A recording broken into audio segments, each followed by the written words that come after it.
আসসালামু আলাইকুম viewers, welcome back to my channel. সবাই কেমন আছেন? আশা করছি অনেক অনেক ভালো আছেন। আরও একটি নতুন রেসিপি নিয়ে চলে এসেছি। আজকে আমি আপনাদের সাথে শেয়ার করব সবচেয়ে বেশি স্বাদের সহজভাবে ব্রয়লার মুরগির রোস্টের রেসিপি।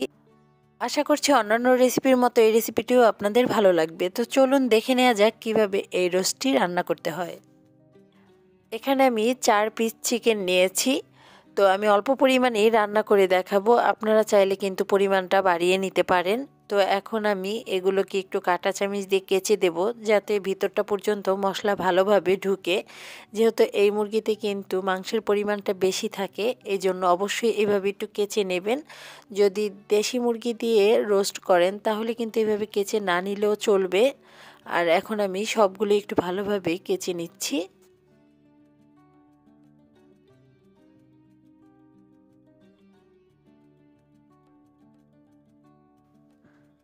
এখানে আমি 4 পিসেই ভালোভাবে কেচে নিয়েছি। তো দেখতেই পাচ্ছেন কিভাবে কেচে নিলাম। এখন আমি উপর দিয়ে দিচ্ছি হাফ চামচের মতো লবণ। লবণটা দিয়ে আমি ভালোভাবে চিকেনগুলো মাখিয়ে নিচ্ছি।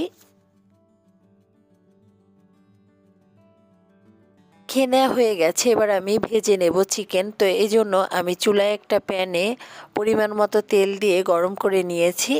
এখন আমি চুলার আঁচটা মিডিয়াম টু লো আঁচে রেখে এখন এই চিকেনগুলো ভেজে নিচ্ছি।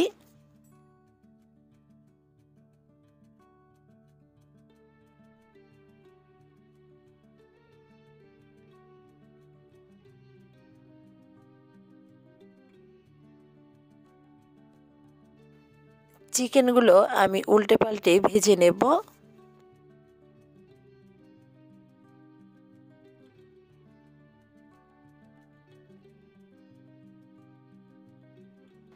ভেজে নেওয়া হয়ে গেছে, এর থেকে বেশি ভাজবো না। আর রোস্টের জন্য চিকেনটা বেশি ভাজলে কিন্তু রোস্ট শক্ত হয়ে যায়, এই জন্য এর থেকে বেশি ভাজা যাবে না। এরকম একটা লালচে কালার হলেই তুলে নিতে হবে। তো আমি এখন তুলে নিচ্ছি সবগুলো। চুলায় আমি অন্য একটি প্যান বসিয়ে দিলাম, আর এর মধ্যে দিয়ে দিচ্ছি 1/4 কাপ পরিমাণের তেল, দিয়ে দিলাম হাফ কাপ পরিমাণের পেঁয়াজ কুচি, দিয়ে দিচ্ছি 3টা দারুচিনি, 4টা এলাচ। এগুলো দিয়ে আমি একটু ভেজে নিচ্ছি।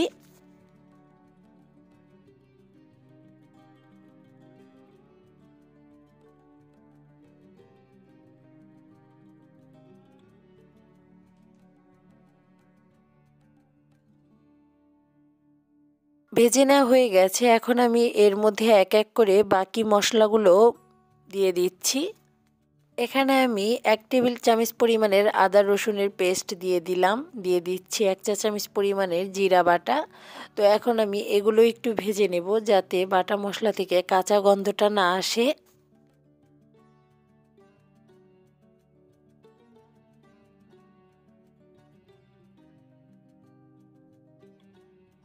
এক মিনিটের মতো আমি ভেজে নিয়েছি। এবার আমি গুঁড়া মশলাগুলো দিয়ে দিচ্ছি। এখানে আমি 1 টেবিল চামচ পরিমাণের রোস্টের মশলা দিয়েছি, হাফ চা চামচ পরিমাণের লাল মরিচের গুঁড়ো, হাফ চা চামচ পরিমাণে ধনিয়ার গুঁড়ো, দিয়ে দিচ্ছি 1 টেবিল চামচ পরিমাণের টমেটোর সস, দিয়ে দিচ্ছি স্বাদ মতো লবণ। এখন আমি সব কিছু ভালোভাবে মিশিয়ে নিচ্ছি।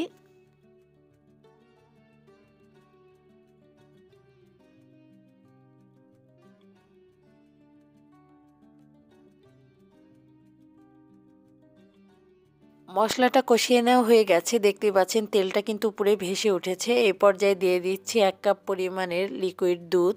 তো এখন আমি এর মধ্যে দিয়ে দিচ্ছি 1 চা চামচ পরিমাণের লেবুর রস। তো সব কিছু আবারও ভালো করে একটু মিশিয়ে নিচ্ছি।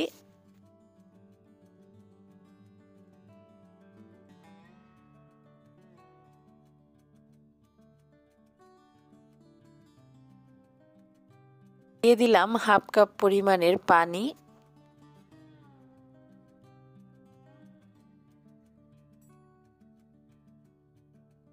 কিছুক্ষণ জাল করে নিয়েছি। এখন আমি এর ভিতরে দিয়ে দিচ্ছি 1 টেবিল চামচ পরিমাণের চিনি। তো চিনিটা আপনাদের টেস্ট অনুযায়ী দিয়ে নেবেন। সব কিছু নেড়ে চেড়ে ভালো করে এখন আমি এর মধ্যে দিয়ে দেব আগে থেকে ভেজে রাখা চিকেন।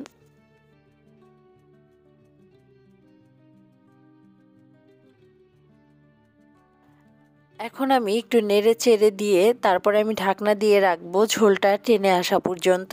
মাঝে 2 একবার নেড়ে দিতে হবে।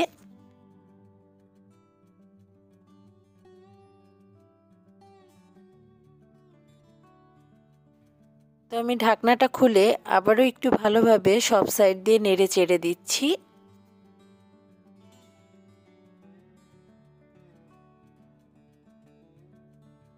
আমি দিয়ে দিচ্ছি কয়েকটা আস্ত কাঁচামরিচ, এতে কিন্তু খুব সুন্দর একটা ফ্লেভার আসবে। তো এটা কিন্তু ভেঙে দেওয়া যাবে না, তাহলে খুব বেশি ঝাল হয়ে যাবে।